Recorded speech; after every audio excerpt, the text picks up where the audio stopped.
कार्तिक का महीना 18 अक्टूबर 2024 को शुरू हो रहा है और 15 अक्टूबर 2024 को समाप्त होगा। दोस्तों, कार्तिक के महीने में जगत के पालनहार भगवान विष्णु जी, माता लक्ष्मी और तुलसी माता की विशेष रूप से पूजा पाठ की जाती है। तो आज इस वीडियो में मैं आपको तुलसी से जुड़े कुछ ज़रूरी नियम बताऊंगी जिसका पालन हर किसी को करना चाहिए। तो देखिए, कार्तिक का महीना जो है वो बहुत ही पावन महीना होता है। इसमें करवा चौथ, धनतेरस, दिवाली, देव उठानी, एकादशी, तुलसी विवाह जैसे बड़े बड़े महत्वपूर्ण त्यौहार मनाए जाते हैं। छठ पर्व भी, भाई दूज, ये सब कुछ इसमें मनाया जाता है। धार्मिक मान्यता है कि कार्तिक मास में भगवान विष्णु और भगवान श्री कृष्ण की उपासना करने से सारे संकट कष्ट दूर होते हैं। इसके अलावा माँ लक्ष्मी की भी कृपा प्राप्त होती है और घर में सुख समृद्धि आती है। कार्तिक मास में तुलसी पूजा का भी बहुत ज़्यादा देखिए महत्व है, इसलिए तुलसी के आगे दिया जलाना, तुलसी जी को जल देना बहुत ही फलदायी होता है। तो इसमें हम बात करेंगे, इसमें देखिए तुलसी विवाह भी किया जाता है। शालिग्राम के साथ तुलसी विवाह रचाया जाता है। तुलसी के पौधे को माँ लक्ष्मी का स्वरूप माना जाता है, इसलिए तुलसी पूजा भी इस कार्तिक के महीने में विशेष रूप से की जाती है। तुलसी से जुड़े पहला नियम तो देखिए ये है, कार्तिक के महीने में ब्रह्म मुहूर्त में स्नान करके तुलसी जी को जल दिया जाता है और भगवान विष्णु जी की पूजा की जाती है। लक्ष्मी जी की पूजा, भगवान सूर्य जी को जल दिया जाता है। तो देखिए, कार्तिक के महीने में रविवार और एकादशी का दिन छोड़कर तुलसी जी में रोजाना जल चढ़ाया जाता है। ये 2 दिन है जिस दिन तुलसी जी में जल नहीं चढ़ाना चाहिए, तो इस बात का आप लोग ध्यान रखिएगा। रविवार और एकादशी के दिन अगर आप तुलसी जी में जल चढ़ाते हैं या तुलसी के पत्ते तोड़ते हैं तो इससे माता लक्ष्मी भी नाराज होती हैं और कंगाल कर देती हैं। भगवान विष्णु जी भी इससे नाराज होते हैं और सौभाग्य भी आपका दुर्भाग्य में बदल जाता है। इसलिए इस दिन आप बिल्कुल भी जल ना चढ़ाएं, ना ही तुलसी पत्र तोड़ें। कार्तिक महीने में दीपदान का बहुत महत्व है, तो ऐसे में आप तुलसी जी के लिए हो सके तो मिट्टी का दिया ज़रूर लेकर आइए। मिट्टी का दिया का बहुत ज़्यादा महत्व है, क्योंकि मिट्टी जो है, मिट्टी का जो हम दिया उस जिसमें हम दीपदान करते हैं तो वो 5 तत्वों से बना होता है। मिट्टी रहता है, उसमें जल रहता है, उसमें हवा रहता है, हवा से सुखाया जाता है और उसको अग्नि में उसको पकाया जाता है और देखिए सूर्य की रोशनी से उसे सुखाया जाता है। तो मतलब बहुत 5 तत्वों से मिलकर ये मिट्टी का बना रहता है दिया। तो इस दिए में अगर आप दीपदान करते हैं तो ये बहुत ही लाभकारी होता है।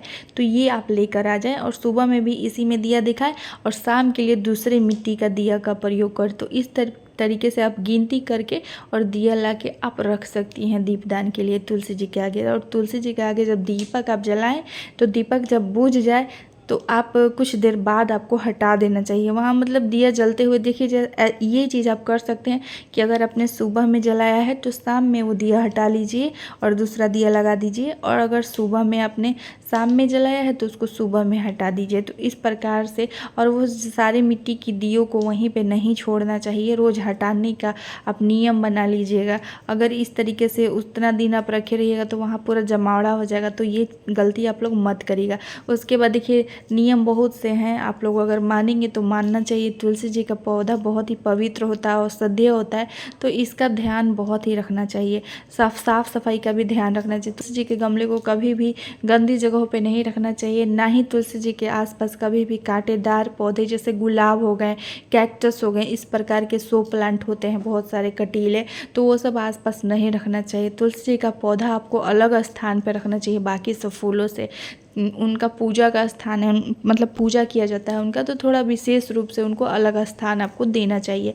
तुलसी जी देखिए, बहुत सारे घरों में ऐसे दिक्कतें होती हैं कि आंगन में तुलसी जी का पौधा होता है, कहीं किसी के बालकनी में होता है, किसी के छत पे होता है, या फिर कोई लोग अपने घर के बाहर या पीछे में, मतलब कहीं साइड में रखते हैं। तो जगह की कमी की वजह से लोग ऊपर में रस्सी बांध के उस पर नहाने के बाद धुले हुए कपड़े पसारते हैं और नीचे तुलसी जी का गमला होता है।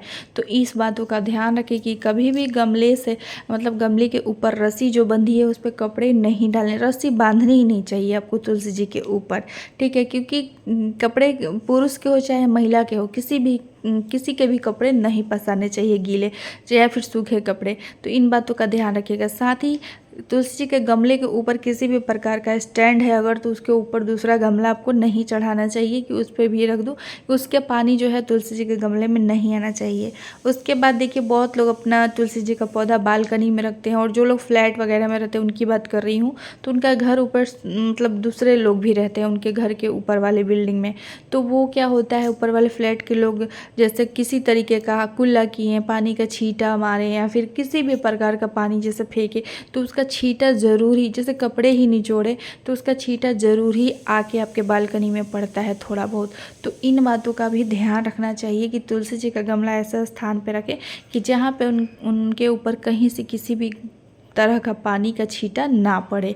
या फिर आप ही के घर का जैसे बेसिन एरिया जहाँ पे अक्सर बच्चे जाते हैं, तो बच्चे ऐसी गलती ज़रूर ही करते हैं कि पानी हाथ धोने के बाद छींटा जो है चारों तरफ पड़ाते रहते हैं। तो ऐसे जगह पे गमले को नहीं रखना है आपको कि उस पर छींटा पड़े किसी भी प्रकार का। उसी के साथ देखिए सूर्य के आसपास आपको नहीं रखना चाहिए जूते चप्पल, क्योंकि आसपास अगर थोड़ा दूर पे भी आप सूर्य के रखेंगे तो बच्चे अगर किसी के घर में हैं तो जूते चप्पल फैल ही जाते हैं, वो बिखेर ही देते हैं। तो जूते चप्पल गमले में जाके टच होंगे, स्पर्श होंगे, तो वो भी अच्छी बात नहीं है।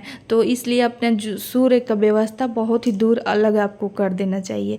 तुलसी जी के गमले के आसपास जैसे एंट्रेंस पे जिसके जगह होता है वहीं तुलसी जी लोग रखते हैं। तो ये सारी चीज़ें आप लोग ध्यान में रखिएगा।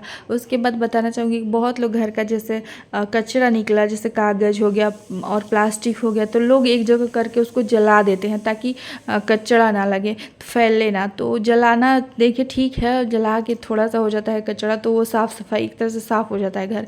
लेकिन उसके लिए आप तुलसी जी के आसपास ही बहुत लोग कचरा जमा करते हैं फिर उसको जलाते हैं। तो जलाने का काम कभी भी आपको तुलसी के गमले के आसपास नहीं करना है।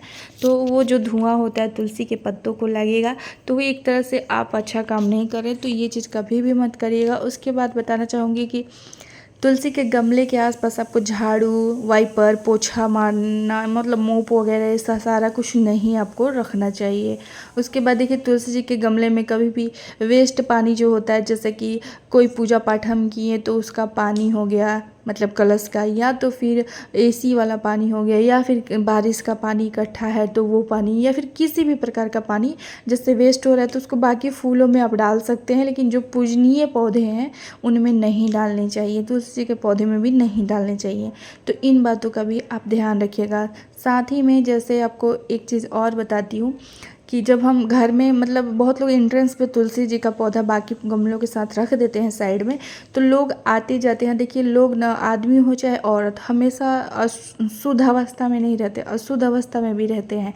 जैसे कभी नॉनवेज ही खाए हैं तो आते जाते क्या होता है ना कि जानबूझ के कोई टच नहीं होता है। कभी कोई पीरियड में महिला है तो जानबूझ के कोई टच नहीं होता है, लेकिन जैसे कभी आंचल लेने में कभी चुन्नी उड़ गया, या फिर कभी जैसे टच हो जाता है कपड़ा तुलसी के गमले में, तो आपको इतना दूर रखना चाहिए कि स्पर्श ना हो। तुलसी जी के पौधे का कहीं से कोई डाली सूख के टूट रही हो या फिर सूख के गिर गई हो टूट के, तो उसे आपको कचरे में नहीं फेंकना चाहिए। आप उसको उठाकर, देखिए बहुत लोग तो उसे लाल कपड़े में बांध कर अपनी तिजोरी में रखते हैं, धन वाले स्थान पे रखते हैं।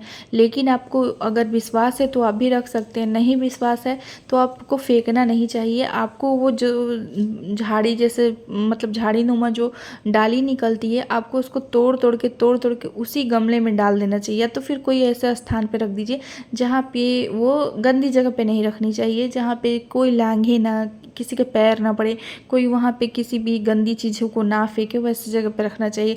लेकिन सबसे अच्छा उपाय है कि वापस उसी गमले में आप उसको तोड़ तोड़ के छोटा छोटा करके डाल दीजिए, वो खाद बन जाएगा। तुलसी जी के गमले में ही आपको डाल के मिट्टी को मिक्स कर देना चाहिए। तो इस प्रकार से ये सारी चीज़ें कर सकते हैं। उसके बाद तुलसी जी में देखिए कभी भी लोग मिट्टी मिक्स करते हैं तो उसमें देखिए आपको वैसे जगह से मिट्टी नहीं लेने चाहिए जहाँ पे लोग टॉयलेट करते हों, या फिर मतलब गंदी जगहों से मिट्टी वो नहीं डालनी चाहिए। मिट्टी भी बदलना पड़ता है गमलों का टाइम टू टाइम, तो वैसे जगह से आप मिट्टी बिल्कुल भी ना लाएं। मिट्टी आप कोई ऐसे जगह से मिट्टी निकालें जहाँ पे साफ़ सुथरी हो। तो ये छोटी छोटी बातें थी। यूट्यूब पे बहुत लोगों ने बहुत कुछ बताया है, बड़ी बड़ी बातें, लेकिन ये छोटी छोटी बातें बहुत लोग नहीं बताए हैं, तो मैंने सोचा आप सभी के साथ शेयर कर दूँ। उम्मीद करती हूँ आप सभी को ये जानकारी अच्छी लगी होगी और आप इसका पालन ज़रूर करेंगे।